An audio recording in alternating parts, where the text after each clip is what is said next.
That thing was a fish? It still is.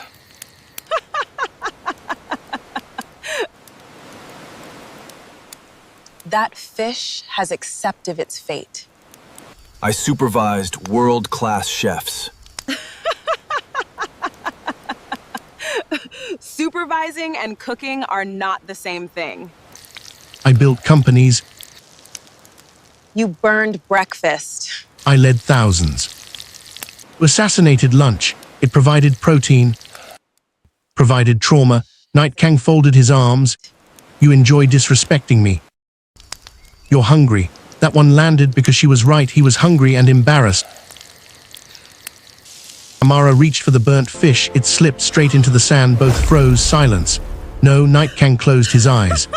No, Amara covered her mouth. Then she exploded. Night Kang wasn't amused, not even slightly. Wonderful. He stood up. I'm going for a walk. Amara laughed harder. To where? Somewhere less insulting. Night Kang walked away, still annoyed, still protecting what remained of his dignity. He never noticed the dog following him. Several minutes later, he finally stopped, then froze. The dog sat beside him. Night Kang frowned. You again? Animal wagged its tail. Night Kang sighed. Apparently, humiliation enjoys company. Dog barked happily, then suddenly, it rushed toward a strange tree. Bright fruit hung from the branches. Night Kang narrowed his eyes. No. Dog moved closer. No. Animal ignored him. Night Kang immediately grabbed its collar. If somebody's getting poisoned today, he reached for the fruit. It'll be me. He took a bite, chewed, stopped. Something changed. Not pain, not disgust. Something strange, very strange. His eyes widened. And this is the story of how a feared Korean mafia billionaire and the woman he once humiliated ended up stranded together on an island, and how neither of them walked away the same person. If stories about laughter, loneliness, and second chances feel like home to you, subscribe right now and walk this journey with us.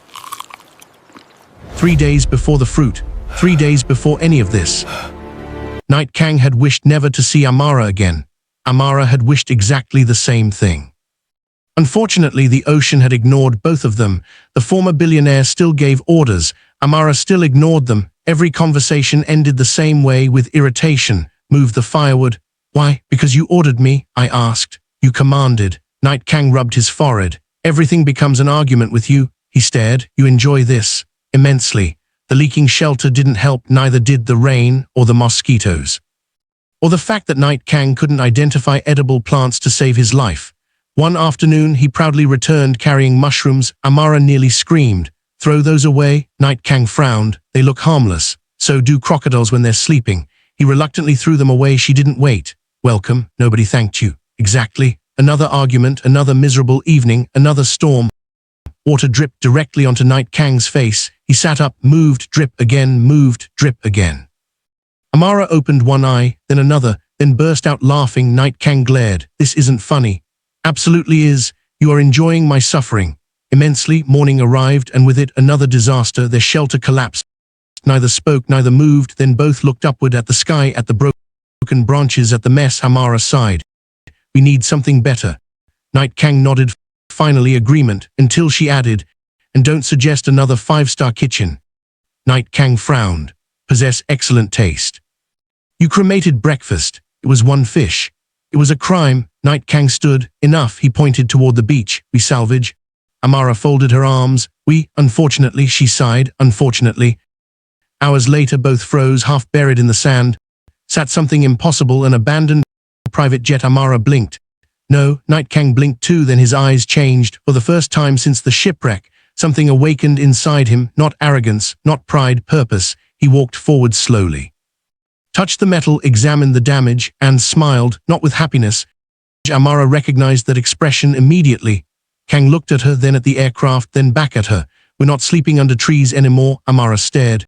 You can't be serious. Night Kang smiled again. Oh, he whispered, very serious. And somewhere far away, unseen, unknown, fate quietly began preparing the cruelest lesson either of them would ever face. The abandoned jet looked terrible. Which, according to Night Kang, meant perfect. Amara looked at the broken wing. We're living in that. We're improving that. Madness. Night Kang ignored her. He had already started measuring, calculating, planning for the first time since the shipwreck. His mind wasn't trapped it was working, and when Night Kang worked, he became unbearable. Bring that. Do you mean no? I mean no, I need it. Ask properly. Night Kang stared, Amara stared back finally. Please, she smiled. Growth. Night Kang looked personally offended. By the third day both regretted everything.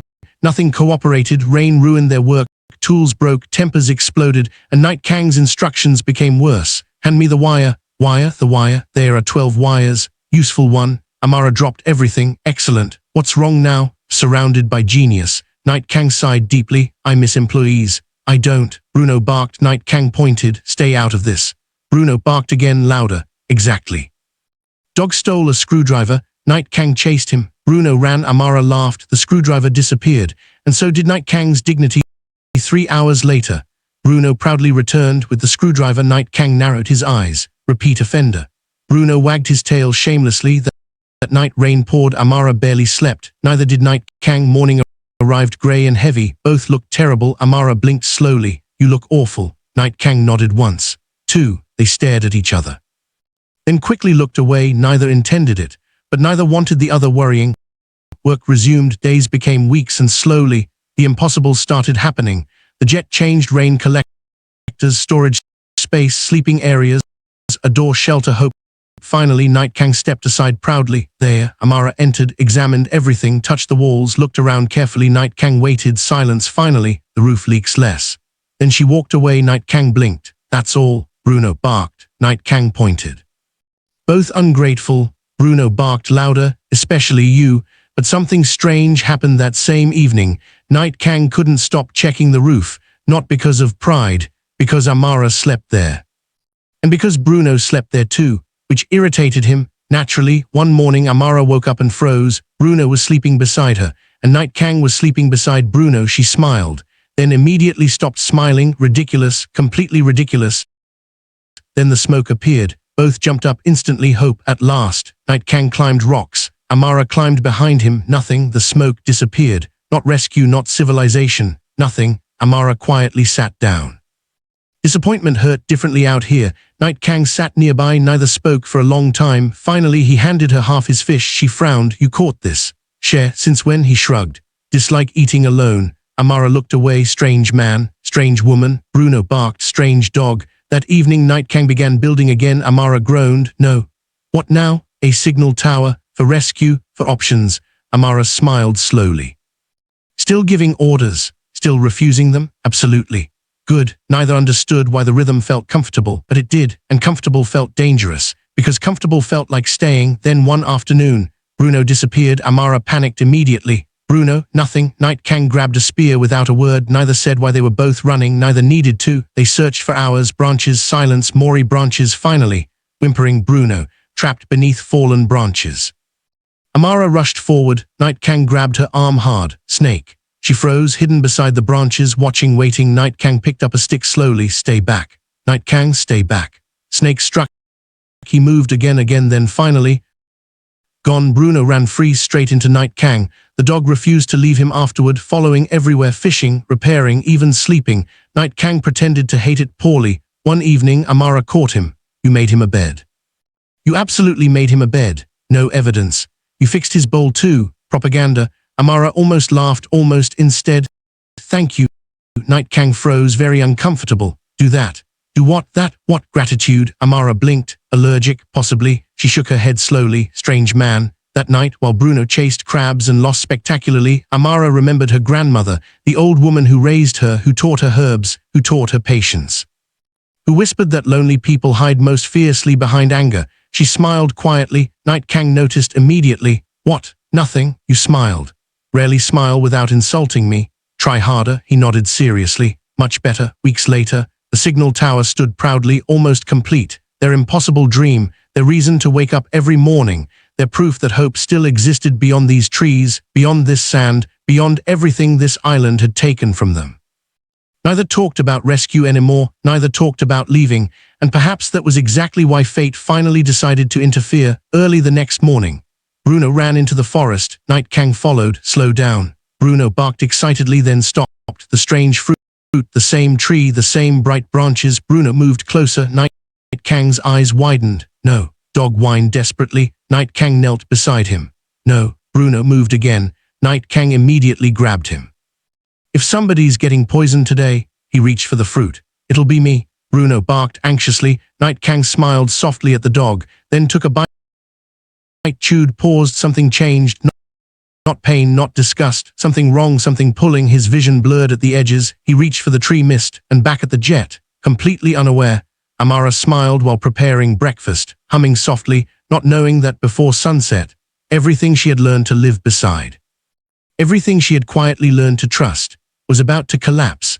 By sunset, Bruno wouldn't stop barking. Amara frowned. Enough. Bruno barked again, louder, then grabbed her trousers, pulling, whining, panicking. Her smile vanished. Bruno, the dog, ran, stopped, ran again. Amara's heart dropped before her mind caught up. Something was wrong, very wrong. She followed. Branches scratched her arms, roots nearly tripped her. Bruno kept barking ahead. Then suddenly she saw him, Night Kang, motionless. Her world stopped.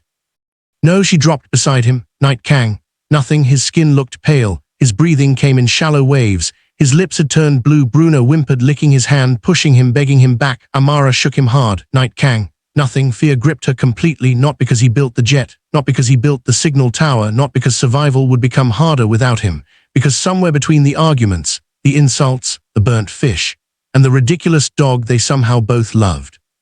The arrogant billionaire who once humiliated her had quietly become part of her days, part of her mornings, part of her, and the thought of losing him terrified her in a way nothing on this island had prepared her for. No, her voice broke. No, tears fell, real tears, for the first time since the shipwreck. Don't you dare leave me, Bruno barked desperately.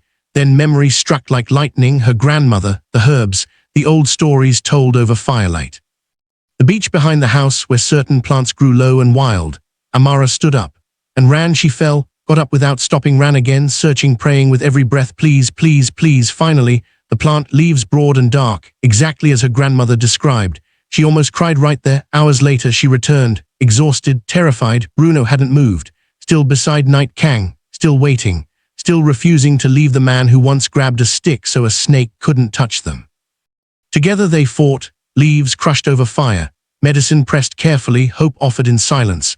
Then nothing, minutes passed like hours, nothing, night deepened around them, nothing. Amara cried quietly into her knees. Bruno rested his head against her, neither abandoned him, neither gave up.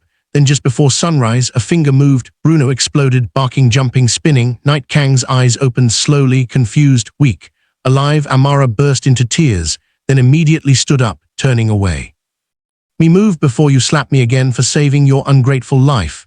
Night Kang blinked slowly. Did you cry? No, your face is wet. Humidity. Bruno barked once. Night Kang nodded weakly. Exactly. If Amara's strength right now is giving you chills, drop a comment below and tell her she is the reason this story exists, because women like her deserve to be seen. And something tells me the next chapter is going to change everything you think you know about Night Kang. 3 days later, he was finally walking again, slowly, complaining constantly, which irritated Amara deeply, because somehow his complaints sounded like music. Bruno followed him everywhere, refusing to let him leave eyesight for even a moment.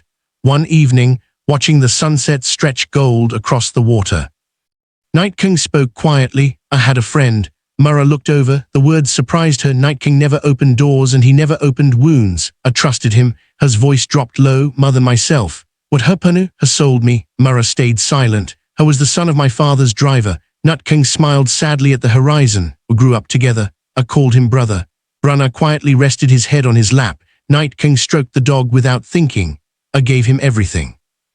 Gave me a price tag. Silencer stretched between them, warm and heavy. Arranged my kidnapping. Amara's eyes widened. I lost something that day. Her smile faded completely. Ability to trust. Bruno licked his hand once. Night Kang's expression shifted softer. Dogs are easier. Amara smiled quietly. All humans bite. Their eyes met. Neither looked away, neither reached for words, because some things had already changed without permission, and both of them knew it. Weeks later, the signal tower stood complete. Night Kang activated it with steady hands. Silence. Then lights, noise, movement in the distance. Both froze. Bruno barked wildly at the sky. Amara laughed out loud. Night Kang laughed beside her. Rescue. It worked finally, and then the laughter disappeared. Because rescue meant goodbye, neither wanted to say it, but both felt it sitting heavily between them like a tide that had already turned. That evening nobody slept. Nobody talked much. They simply watched stars appear one by one above the jet, They had rebuilt with arguments and stubbornness, and something neither had named yet. Finally, Night Kang spoke. I hated this island. No, I hated the rain. No, I hated coconuts. Amara smiled. Definitely no. Night Kang looked at Bruno, then the jet, then her. Think I'll miss it. Amara's eyes filled slowly. So will silence, a beautiful, terrifying silence. Then Night Kang smiled. Amazon. What? Lose billions? No. Survive a shipwreck? No. Some. Looked directly at her. Most frightening thing is saying goodbye to you. Amara's eyes widened. Tears came before she could stop them, not sad tears, honest ones, before fear could interfere, before pride could rebuild its walls, before loneliness could find its old language again. They kissed, not because they were stranded, not because they were lonely, but because neither wanted to return to the people they had been before this island broke them open and put them back together differently. The helicopters arrived the next morning, 3 of them doctors, rescuers, security. The old world had returned wearing sharp clothes and efficiency. But Night Kang and Amara were no longer the people that world remembered.